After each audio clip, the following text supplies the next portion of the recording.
What's up? It's Coach Evan Battaglia, and today I'm going to talk about one of my favorite exercises for upper back development as well as whole body stiffness, learning how to be aware of bracing and controlling our body weight, okay? TRX Row. Like I said, great for upper back development, lats, upper back, shoulder complex, taking care of everything that's necessary for good shoulder health, at the same time getting a great core exercise as well. So how I want to set this up, first and foremost, is I want to make sure the handles are waist level. That's going to make them high enough so I can get full extension and full arm's length at the bottom of my bottom of the exercise.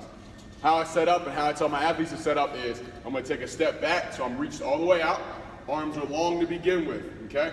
That allows me to know how far I need to step underneath it in order to still maintain that tight position, tight butt, tight gut, straight line from my head to my heels. From here I row up, elbows in line with my body, control all the way back down. Now, the great thing about this exercise is you can progress it immediately by walking your feet further down, closer to the ground, closer to you to being parallel.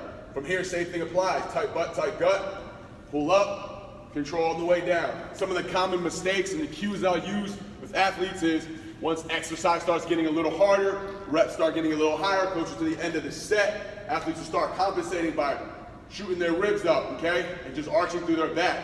What I tell them to do is glue their ribs down, right? Stack your ribs, maintain that tight position again. Head to heels, right? Pulling up, nice and strong, control it all the way down. Another cue I like to use is when athletes start getting lazier their first couple of movements, but have a lot of tendencies to drive their elbows way behind their body and kind of curl up and hang out at the top. Two reasons why I don't like this is one, once we start getting repetitive or driving our elbows way behind our body, it can tend to irritate the biceps tendon or the front of our shoulder a lot, especially if you have past injury or past history with it.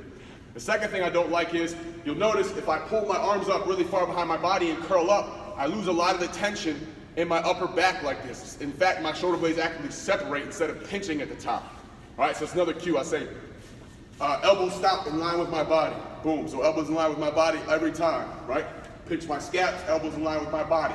Third thing that happens as the set goes on is we lose whole body tightness, okay? I mentioned this was kind of a core exercise, so whole body stiffness, the first thing I see go with younger athletes and beginners using this exercise is my hips will sag, okay? I'll lose that tightness in my lower body, all right? So my hips will start sagging, and I'll start doing kind of like almost a pull-up by how low my hips are.